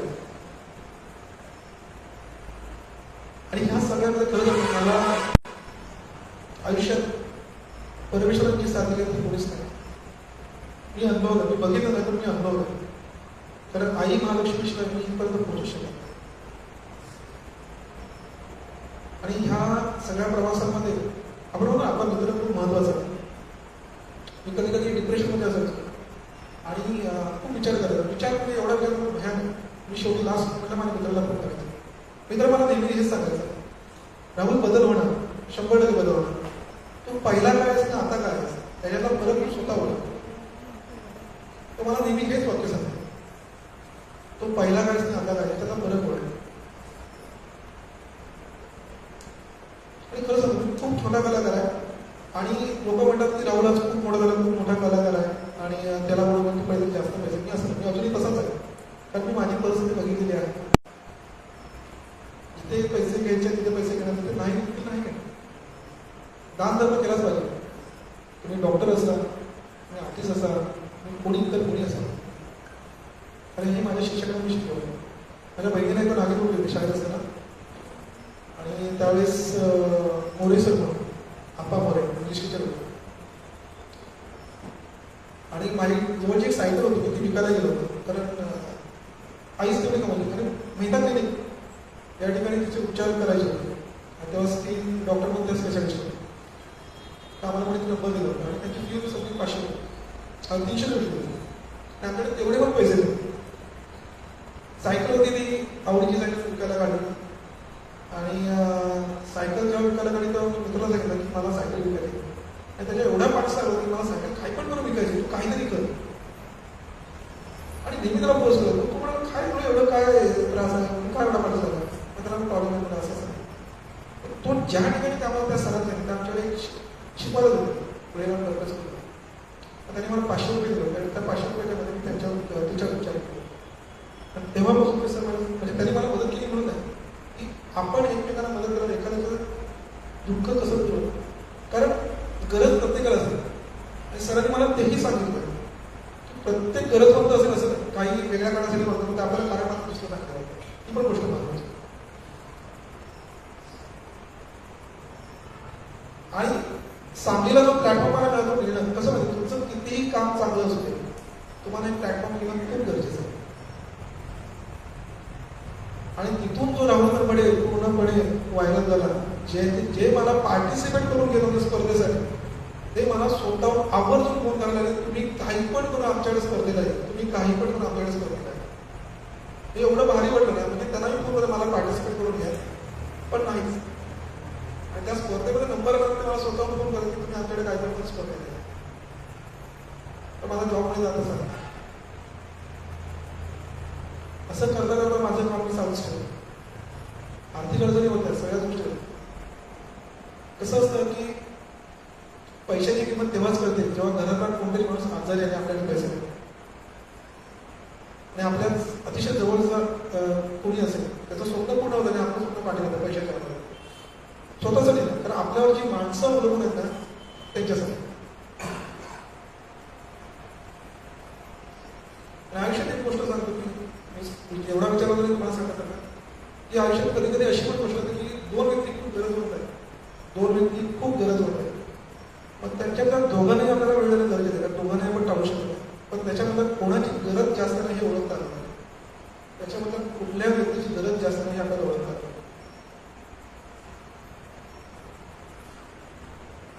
परिस्थिती अशी होती की अक्षरशः आपल्याच परिस्थिती आपल्या माणसाची गुलामगिरी करा, आणि ते मला मान्य होतं. परीक्षेला नाती एवढी छान निर्माण केली ना, समजून घेतलं तर खूप छान आहे, नाहीतर बेकार वेळ येते अक्षरशः. आणि माझ्या पाठीचा सपोर्ट हा कोणाचाच नव्हता. आणि मला काहीच वाटत नाही, म्हणजे आज इथपर्यंत होतं मला काहीच वाटत नाही. माझं घर कशावर चालतं तीच गोष्ट माझ्यासाठी महत्वाची. मी एक मोठा रांगोळीकर असं लोक म्हणतात, मी चित्रकारात म्हणत असं लोक म्हणतात, मला काहीच वाटत नाही. माझं घर कशावरती चालतं तीच गोष्ट माझ्यासाठी खूप महत्वाची, कारण तेच मला जगायला. मी प्रत्येक पालकांना हे सांगतो की तुम्ही दिवस गरिबीत काढा किंवा काही अडचण झाली, तुमची स्वप्न पूर्ण झाली तर तुमची स्वप्न तुमच्या मुलांमध्ये बघा, त्यांना पूर्ण करा, त्यांना घडवा. कारण जसे तुमच्या घरात तसे आताचे पालक जागृत आहेत, पूर्वी तसं नव्हतं. एक माझ्यासमोर असं उदाहरण होतं की एका आईवडिलांनी आपल्या मुलीला जन्माला आल्या तिथे टाकून दिलं. तर भाजीवाल्याने अडॉप्ट केलं. भाजीवाल्याचा काही दिवसाचा 200-300 रुपये काय होतं. त्या भाजीवाल्याने ते दत्तक घेतलेलं मूल स्वतः घडवलं, तिला अधिकारी बनवलं, त्या मुलीला त्या व्यक्तीला सांभाळलं. आज जर तुम्ही तिला घडवलं असतं, तिला शिकवलं असतं, तर त्या मुलीला तुम्हाला सांभाळलं असतं.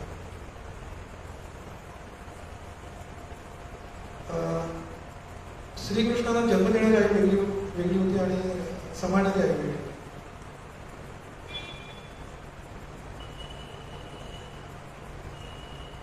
त्यामध्ये असं सांगितलं की लालन पोषण करणे खूप महत्वाचं आहे. आणि असं करता करता मी अजूनपर्यंत पोहोचलो. आणि आतापर्यंत मी ठराविक स्पर्धा केल्या, पण ज्या स्पर्धा केल्या त्या शक्यतो विद्यार्थ्यांवर काढल्या जातात, कारण मला माझी ओळख झाली पाहिजे. जिल्हास्तरीय झाले, राज्यस्तरीय झाले, राष्ट्रीय स्तरावर पण झाले. तिन्ही कॅटेगरी कम्प्लीट केले. नंतर वर्ल्ड रेकॉर्ड करायचा विचार. वर्ल्ड रेकॉर्ड मी गेली 2 वर्ष प्रयत्न करतो. जगातली सर्वात छोटी रांगोळी काढण्याचा प्रयत्न, जगातली सर्वात छोटी रांगोळी सचिन अवसरे म्हणून सांगायचे आहेत, त्यांनी काढली 5 सेंटीमीटर. त्यांच्या रांगोळीला आपले येऊरचे विलास रहाटे त्यांनी काढले 3 सेंटीमीटर त्यांनी क्रॅक केलं. त्या 3 सेंटीमीटर आणि 2.5 सेंटीमीटरने क्रॅक केलं. हे ठरवलं, प्लॅनिंग केलं, पण वेळ घेतला. पण वेळ घेता घेता ना जॉबमुळे वेळ मिळत नव्हता आणि तो रेकॉर्ड दुसऱ्या कुठेतरी करून मोकळा झाला. पण त्या 2.5 सेंटीमीटरचा रेकॉर्ड एक नाशिकमध्ये आहे, त्यांनी केला. त्याच्यानंतर ते 2.5 सेंटीमीटरला 1 सेंटीमीटरने आणखी एका महाराष्ट्राच्या मुलीने तो रेकॉर्ड केला. तर पूर्ण कॅटेगरीज आहे. त्या 1 सेंटीमीटरला सुद्धा मी 7 मिनिट क्रॅक करू शकतो. पण ते 7 मिनिटचं दिसणार नाही लोकांना म्हणून विचार करत नाही. मग आपण कोणत्या कॅटेगरीमध्ये करायचं? मध्यंतरी राज्यस्तरीय स्पर्धेमध्ये 3D रांगोळीमध्ये मला प्रथम क्रमांक आला आणि पूर्णपणे पेपरला बातमी होती 3D रांगोळी का राहुल कनपडे, म्हणजे 3D ही कन्सेप्ट माझ्या नावाला जोडली गेली. आणि हे मला माहिती नाही, आपल्याजवळ एखादी गोष्ट असते पण आपल्याला कळत नाही. नंतर मी माझ्या मुलाच्या वाढदिवसाला 3D रांगोळी काढली. ती 3D रांगोळी लोकांना खूप आवडली. मी तर वाढदिवसाला आला होता, तो म्हणाला माझ्या मुलीच्या वाढदिवसाला केलं. रेड फ्रॉक घातलेली मुलगी आहे, ती व्हायरल फोटो खूप आहे आणि त्या मुलीचा मी फोटो काढला. आय थिंक 17 तास बसून मी ते काम केलं आणि आठवडा झाला तरी ते काम एवढं व्हायरल नाही झालं. म्हणजे बऱ्याच जणांची 7-8 जणांनी मला फोन आले आणि त्यानंतर एक 20-25 दिवसानंतर जे मला फोन चालू झाले अक्षरशः दिवसाला 70-80 कधी 100 पार झाले. रात्री 12-1 वाजेला कंटिन्यू फोन चालू म्हणजे माझी कामं पण चालू. अक्षय नाही जात असतो स्वप्न पाहिजे की आपले पण कोणते फॅन असावे, आपल्याला पण कोणीतरी फोन करावं. पण एका मित्राने मला कोणी माझी इच्छा झाली की मलाही कोणीतरी फोन करावं, माझे करावं. तेव्हा कंटिन्यू 1 आठवडा 2 आठवडे कंटिन्यू फोन चालू आहे. असा एकही जिल्हा नाही महाराष्ट्रात त्यांनी फोन मला केला. त्या रांगोळीमध्ये एवढ्या कमी केलं ही रांगोळी नाहीच आहे. अक्षरशः त्यांचं संध्याकाळी बसणाऱ्या ग्रुपच्या ग्रुप मला व्हिडिओ कॉल करून त्या सर्वांना ऐकवत होते की तर ही खरंच रांगोळी आहे का? म्हणजे ही खरंच रांगोळी म्हटलं. थोड्या दिवसांना व्हिडिओ पण अपलोड होतो. मला आनंद एवढाच होता की ती रांगोळी सर्वांना आवडली. आपण केलेलं काम जर एखाद्याच्या मनाला शंका निर्माण होती रांगोळीच नाही तर ते काम आपण उत्तम केलं बस, बाकी काही असू दे. कोणी काही कमेंट केलं तर फोटोच आहे, असं टाकलं तसंच टाकलं.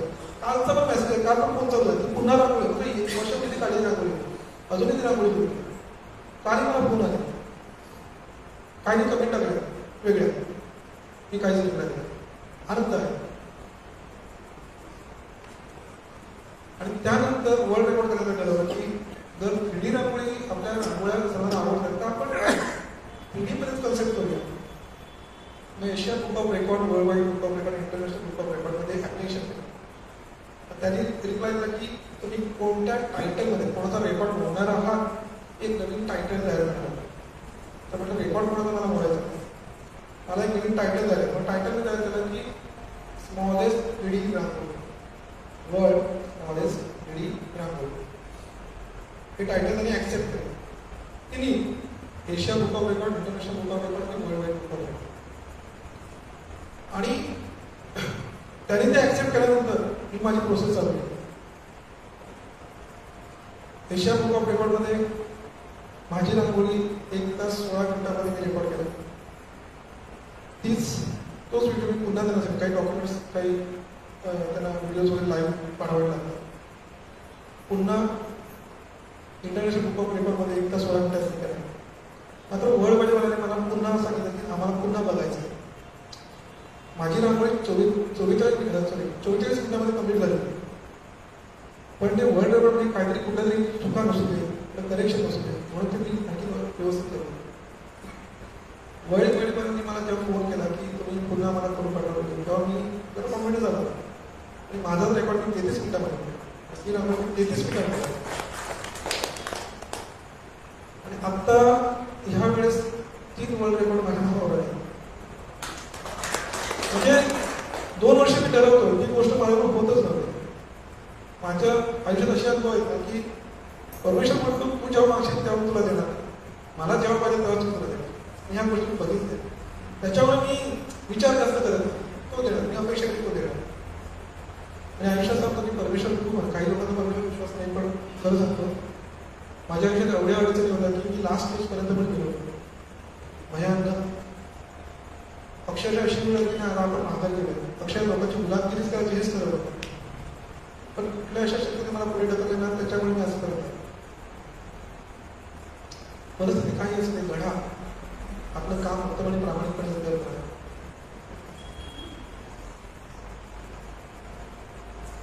कारण मी नेहमी मोटिवेशनल व्हिडिओ बघतो, नेहमी एक मोटिवेशन, कारण त्याच्यामुळे एक एनर्जी मिळते ना. आता 12th फेल काहीतरी मनोज कुमार यांचा जो वर्ग आहे, खरंच ह्या गोष्टी बघण्यासारख्या. त्यांचं लव्ह मॅरेज ती गोष्ट फार वेगळी, पण जेव्हा त्यांच्या घरीमध्ये पोलीस येतात आणि करप्शन, आपण प्रामाणिकपणे वागतो पण आपल्याला चुकीचं वागायला भाग पडतात. आता पण हे अडचणी, मी आता काम करतो, काही ठिकाणी काम केलं कामाला पैसे मिळत नाही, मी ठामपणे राहतो. पण आता काही ठिकाणी अशी ओळख झाली की राहुल पिंपळे म्हणून की आपल्याला पैसे पडतात, पण असं काही नाही. मी अजूनही तसंच आहे. सर्वात लाईव्ह सांगतो की तुमचं जे काय असेल, तुम्ही जे काय देणार असाल, तुम्ही कोणतंही काम करा, तुम्ही 10 रुपये घ्या, 50 रुपये, कलेचे पैसे मात्र आठवणी निघाले, कारण फुकट केलेल्या कामाची कोणी कदर करत नाही.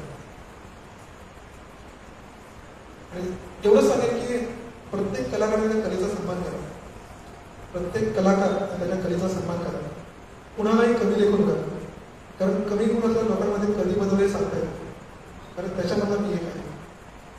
तर आयुष्यात प्रत्येक गोष्टीत कमी लेखलं गेलं, अपमान केलाय. आज माझा एवढा सन्मान होतोय ना, खूप सन्मान होतोय बऱ्याच ठिकाणी, कारण का माहिती कारण माझा अपमान खूप झाला प्रत्येक गोष्ट. मला घरातून कोणाचा सपोर्ट नव्हता ही गोष्ट होती, त्याचा मला एवढं वाईट वाटतं. पण माझ्या आईने ज्या पद्धतीने जगवलंय ना, ही खूप लाखमोलाची गोष्ट आहे. कारण एखादी स्त्री काय करू शकते मी बघितलं. कसं असतं की गरीब कुटुंबामध्ये ना लग्न झाल्यानंतर थोडे 10 वर्ष चांगलं जातात, पण नवरा जेव्हा काम सोडतो तेव्हा त्या बाईवर जी जबाबदारी पडते, त्या स्त्रीवर जी जबाबदारी पडते ती खूप भयानक असते. ती मुलं बाळ सांभाळणं, बऱ्याच गोष्टी ही माझ्या आईवरून बघितली.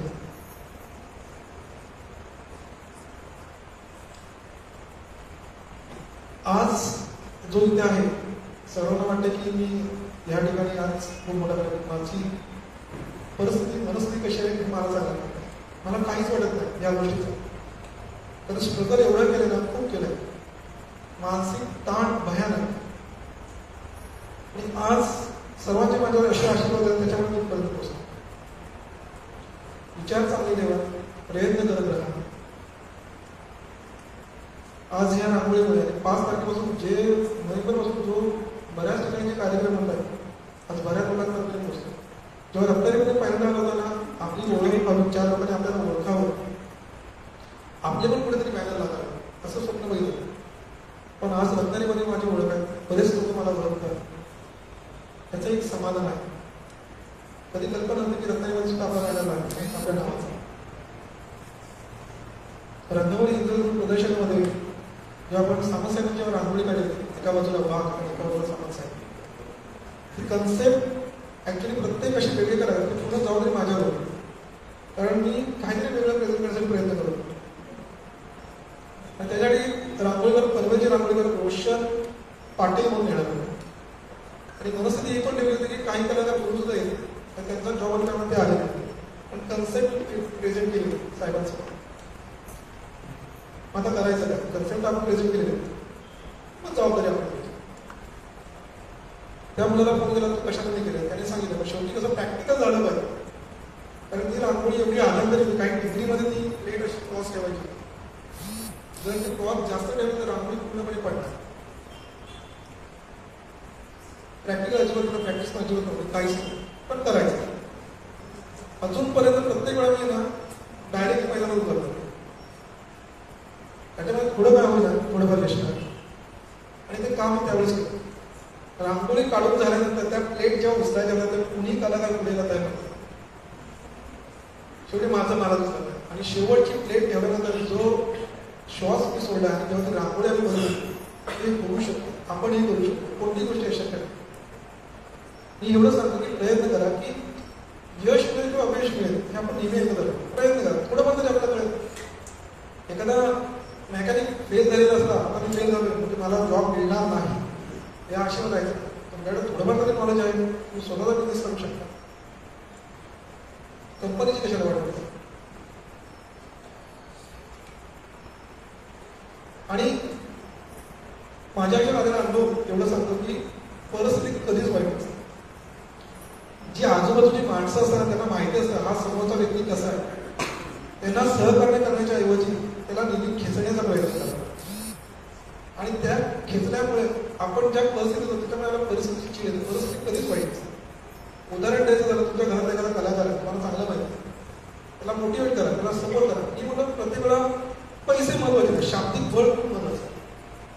कारण शाब्दिक बळाची ताकद येते कशाला येते, तू जा पुढे, मी आहे तुझ्या पाठी, बस. स्वामी समर्थ सांगतात येऊ नकोस तुझ्या पाठीशी, ते बळ आहे. माझ्याकडे ह्या गोष्टी करतात. आणि जेव्हा जेव्हा मी यश मिळत तेव्हा फक्त मी आनंद सर्वांशी वाटतं. जेव्हा अपयश मिळत तेव्हा फक्त मी स्वतः जवळच ठेवतो. आतापर्यंत कुठेच तर अपयश नाही मिळालं, तर माझा किती प्रयत्न असं आपलं काम चांगलं आहे, स्पर्धेसाठी निवड यावं म्हणून आपलं काम आपल्याला चांगलं करायचं. धन्यवाद. मला 2 शब्द इथं बोलायला सांगितलं अविनाशजी, आणि सर्वांनी शांतपणे ऐकलं. खूप खूप धन्यवाद. Thank you so much.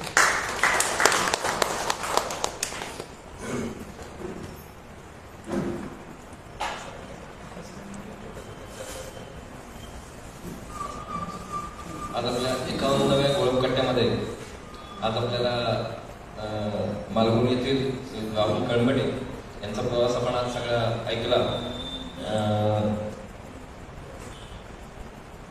खरं तर तुमच्या प्रवासाबद्दल मलाही कुतूहल होतं, पण मी तुमचं थोडंसं तुम्ही ऐकलं होतं मला कुठं गोष्टी कॉलेजला किंवा असं, आणि आज खऱ्या अर्थानं सगळा तुमचा प्रवास आमच्या लक्षात आला.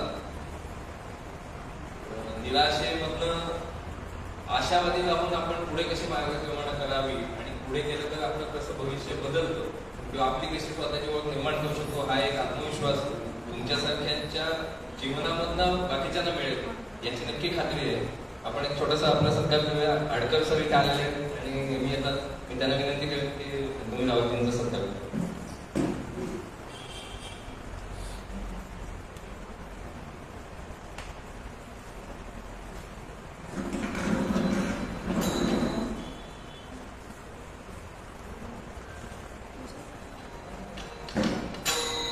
राहुलजींसाठी जोरदार टाळ्या वाजवल्या आपण. राहुलजी तुमची देव तुमच्या पाठीचे आहे आणि मान सन्मानामध्ये तुमचं शेवटी कर्तृत्व माणसाचं महत्वाचं असतं. ओळख अशीच निर्माण होत नसते.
त्यावेळेस मी माहिती नसायचं की मला पुढे डिस्टर्ब नाही करायचं. दरवाजा कोणामध्ये बंद करून घेतला. आय थिंक मी ते 12 तासामध्ये काम केलं. खूपच बाकीचं आपण समस्यांना वेळ दिला जास्त खूपच छान, खूपच छान. ते मी सांगतो आता ज्या वेळेला मी ती रांगोळी बघितली ना, नकळत मला असं नकळत इतकी अप्रतिम रांगोळी राहिली. फार असू दे. तुमच्या पुढच्या सगळ्या वाटचालीसाठी तुम्हाला खूप साऱ्या शुभेच्छा. धन्यवाद.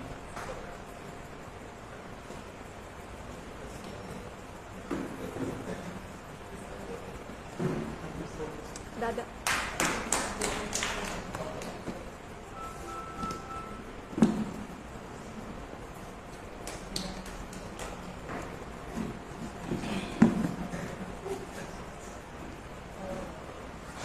आटकर सर जे म्हणाले ते मी पण म्हणजे रांगोळी इतकी अप्रतिम होती की मी पण त्याचं रील बनवून टाकलं होतं की सगळ्यांनी जास्तीत जास्त लोकांपर्यंत पोहोचावं आणि लोकांनी ते बघावं. रांगोळ्या सगळ्यात जबरदस्तच होत्या, पण ही जी 3D रांगोळी होती ती मात्र खरं तर ते शूटिंग किंवा हे बघण्यापेक्षा ते प्रत्यक्ष बघण्याचं ते समाधान आहे ना, ते आम्हाला मिळालं आणि तुमच्यामुळे सगळं.